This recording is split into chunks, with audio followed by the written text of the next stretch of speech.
Let's get back into football. We've talked about some other things, but talking about playing football in Europe as a rookie, this is something that's really important to anybody who has played before or knows someone who will play. And this is, sharing information.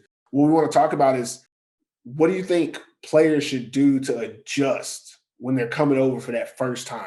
And this is something that we got to get this out on all channels, because this is something that people are constantly having issues with is, when new players come over, there's a high, like it's a 50-50 shot. Are they going to make it? Like when they come over, are they going to be able to adjust both football wise and life wise? So just giving it to you guys, what do you think are some things that people can do to adjust coming to Europe for their first year? I would say there's certain things that don't have to change about you. Like if you're a competitor, if you really love to compete on the field, you love to do 2-a-days in the gym, you love to grind and those things, enjoy that. But as you're coming over, understand that the people, your teammates and your coaches, they didn't grow up in that same competitive like atmosphere. They didn't grow up with the idea of saying, I'm going to be paid to play. As in reverse, they're paying to play. And this is a hobby and a way for them to release and enjoy a bit of time away from work. So keep your competitive nature, understand the culture where you're going to, take some time every week, every day to learn your teammates and learn your coaching staff, to know how to properly communicate with them in order to get towards your goals. Most definitely. And I would say you got to come over with an open mind. Like your mindset coming over shouldn't be, all right, I'm gonna use this as an opportunity to, get to the NFL or CFL, whatever. Like if it happens, it's great. Does it? It does, but it's very slim, whatever. But you have to come over with that open mind, because it's gonna be big difference than what you're used to. Like I remember like my first practice overseas was in a horse barn. And I was like, what? Like, this is like, I didn't even know how to react, but obviously I went into it with an open mind, knowing that it wasn't going to be different. And obviously 3 years later, I came back over to still to play. So that really wasn't a big impact on my decision, but you just got to come over and know that, things aren't going to be a little different. It's going to be a lot different than what you're used to, but at the end of the day, it's still football. Yeah, it's still ball. You still get to play games. You still get to enjoy touchdowns, big hits, and all that good jazz. But yeah, open mind. 100% with you. Open mind. All you rookies out there, y'all heard it here first. You come out here, have an open mind. That's the number one thing that you need, is an open mind. And the second thing you need, from Perfect Purposes view, is you need to ball out. Yeah. Just ball out. One thing, obviously, we talked about this before with some other guys. You're going to be a professional among non-professionals, and that's fine. That's semi-pro. You can see how it goes in arena league type of stuff. But if you come out here, you have an open mind, and you ball out, everything else will take care of itself. You don't have to worry about, well, are people going to help me? Everybody's going to help the best player on the team, goddammit. Like, that's just facts. If you ball out, and that team can trust that you're going to play at your best and that you're not going to impose on them certain type of competitiveness that you have, but you're still going to do your part, everything will always work out. People in Europe are very trusting towards those who earn it, and that's what you have to do when you come out here. Is you have to earn that trust. They've already taken a risk by most likely paying for your flight over usually between $800 and $1,000 or euros to get you there.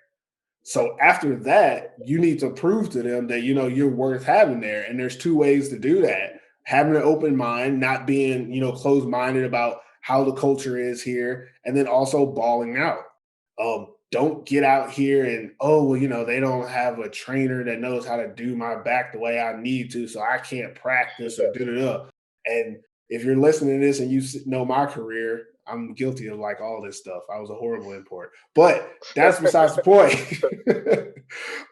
This another part of this is like, we want to inform guys because we've been through some of this. We've seen it happen, and we're trying to grow the sport and not hold it back. And this is a few of the things that I definitely have seen in the past, is that guys get over here and they never were ready. They never research where they're going, ask the team what they do and don't have. They just made assumptions. And everybody knows when you assume, you make an ass out of you and me. So don't have any assumptions. Come out here, have an open mind, and ball out. There's probably a list of other things that we could talk about, but it's just really irrelevant at this point. Have open mind, ball out. And keep in mind, your job title, yeah, your job title is gonna be different from 80% of your teammates. Like, yeah, you're getting paid to play. So like, work out, watch film, whatever, have practice, throughout the week, manage your time and stuff like that. But like, it's crazy some of the stories you hear about people like not being mentally ready in terms of what they're walking into, and not knowing their situation, they're living, what they're gonna do for food, even a small thing like currency, learning how much you could actually survive off of, stuff like that. So obviously be open minded, but do your homework and walking into a situation, because I can only speak about one organization, but not every organization is the Kaleb Broncos.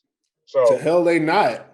yeah, No offense, but I was in Switzerland. We played against the Kalanda Broncos. God damn it, I understand the differences. I was on a different organization. It's also interesting, a lot of the players who will be coming over here are guys who either are fresh out of college or maybe have been out of college for like a year or two. So there's a difference, because when you come to Europe, like, besides a very few and limited amount of teams, your schedule isn't going to be made for you. And we all know how college football was from 6 a.m. till 9 or 10 p.m. You had a schedule. You knew where you was. A coach could look at your name on a list and find you at a certain time. If they couldn't find you, that meant you was doing something you wasn't supposed to. Or it was the weekend. Weekend you have to do what you could do in the off season. But here, these guys are going to be, you're going to be expected to be able to control your own life, do your own schedule, because the team, like we said earlier, is full of guys who are, they got 9 to 5 jobs. They can't babysit you during the day. And then they got to get ready, come to practice. And then they probably got to give you a ride to practice, or you got to figure out your way to get there. And then during the day, it's like, some teams, they'll like send a guy to you or send a car to you and say, hey, we'll take you where you want to go. You got to figure out the train system or transportation system wherever you're at. These are all things you can do beforehand. You have the time. If you're coming out here, you're not coming out here because, I want to leave my 9 to 5 and go out here and get paid. You're coming out here because you want to play football. So just like you did when you were trying to get recruited to go to college, you put in that extra work to make sure that when coaches saw you, that they knew what they were getting. You have to do the same thing you come out here. Put in the extra work. Find out what the language is. Get a translation book. If you can't afford one, ask the team to give you one. I promise you they'll find you one. I promise you they will. That way you know some of the phrases when you get here, and you don't have to put such a burden on them of having to translate every little thing for you. And this is one of those things that if you ball out, these type of things will be easy for teams to give you. And next thing you know, you'll be, living in Europe like me and Kaleb and, Jamal when you get back out here. Hey, Kaleb, let me ask you this. Going from Florida Tech to Canada, was coming out to Europe, was that an easy adjustment for you, or was it still kind of a learning curve? Wow. No, Florida Tech, we were ranked 24th or 23rd in the nation in my last season there. So this is really good football. I had 3 teammates who made NFL rosters. This is really good football I was coming from, a great competition. Like, I played against Tyreek Hill when he was at West Alabama. You know what I mean? And then leaving that competitive atmosphere to go to Toronto, I didn't know a whole lot about college football in Canada. Actually, I knew nothing. I knew I wanted to transfer, continue playing some football, and experience a city life is really what I wanted. And experience a big network in that city life. So I took off to Toronto, Canada. The competitive atmosphere there is lower than that of my university in Florida. The attitude towards sports and life in that atmosphere was different than what I had in Florida. So that was a cultural shock already. And it was slowly molding my mind to learn there's life outside of football. I think growing up in the southern state, it is sports, and that's it. And sometimes your identity gets caught up in that. I know I did. So if any other player goes through that, I can relate. So going to Canada definitely kind of helped ease my adjustment. because I'd already went through one cultural adjustment, but then getting to Germany, it's not just all Europe. It was another cultural shock because I had to learn new culture, new language, new way around. Then Japan was another thing, and then Austria was another thing. So it was a consistent learning curve every day. Let me ask you guys this. After our rookie seasons, what was your mindset going forward? Or what prompted you to want to come back for another year, whether it was football or stuff outside of football or, whatever? What prompted us after going through our rookie year to come back another year? For me, I really enjoyed I'm still pretty close with some of my friends there in Montabaur. And one guy who I got pretty close with his name's Uli. And he and I and Marcel, they kind of took me on their wing, and it was like, hey man, this is bigger than ball. Yeah. Life is bigger than ball. And I remember we lost a game, and these dudes were upset for 10 minutes. We got on that bus and they were drinking and having a great time. Like nothing happened. And your competitive side hits, he's like, man, we just lost. What's wrong with you guys? And Uli comes and says, like, no, man, like you don't understand.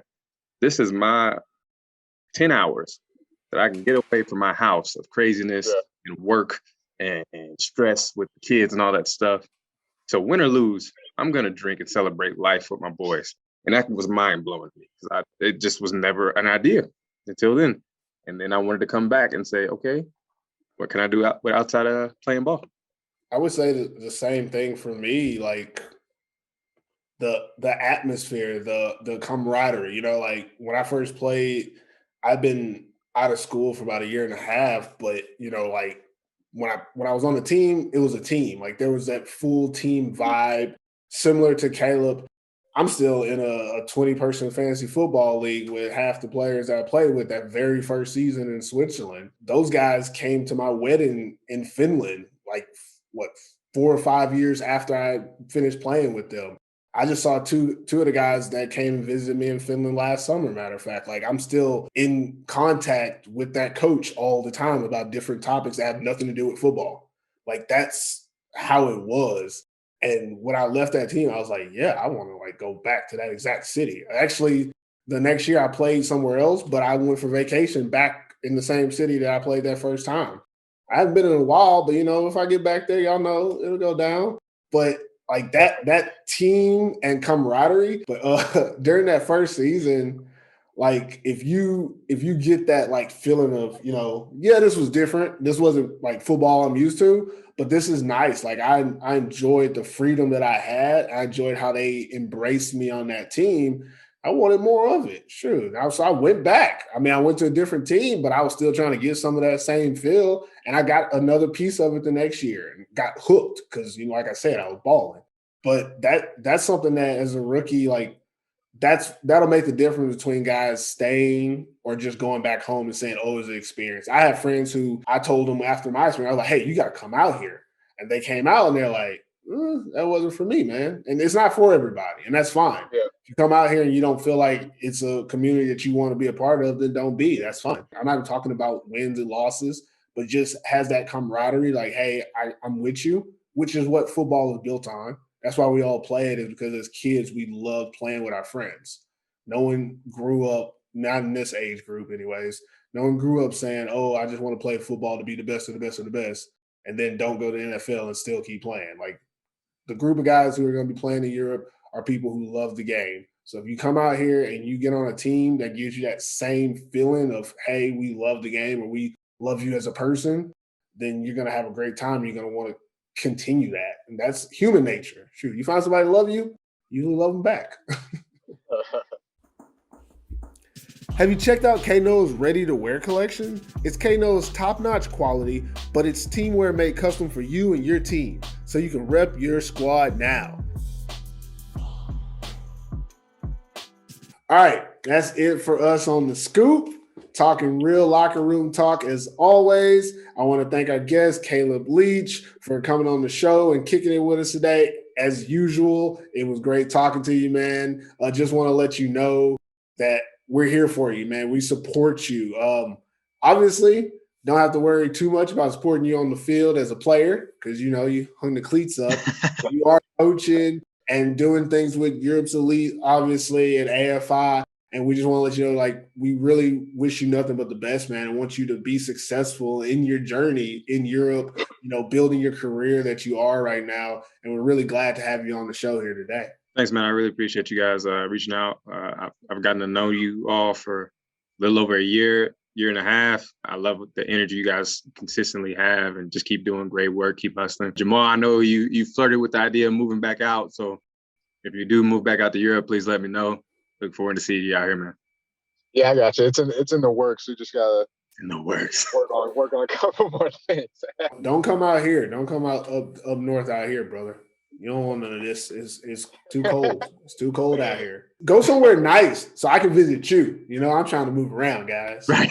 I got you. I'm trying to move around.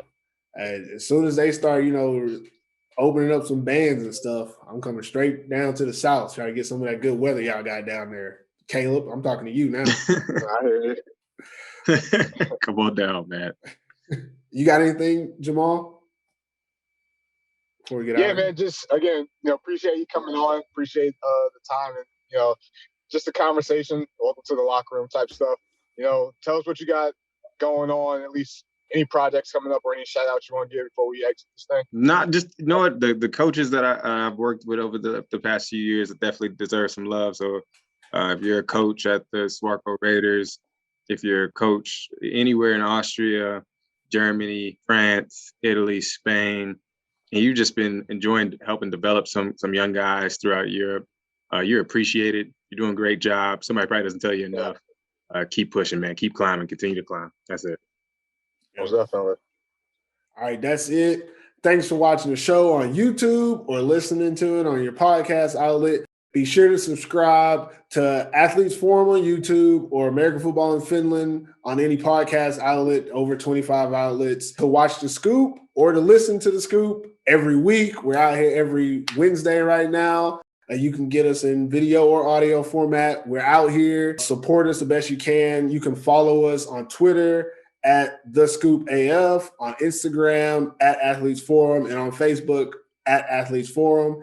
And again, if you follow us on any of these channels, you'll have a chance to win some teamwear swag provided by our sponsors at K Noah. And it's some nice stuff we got.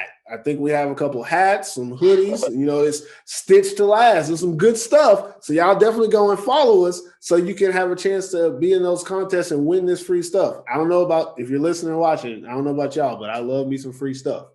I don't think there's nothing better than free stuff. So we're trying to give you some free stuff here on Scoop. Make sure you go and follow us. That's it for us, and we'll see you guys next time.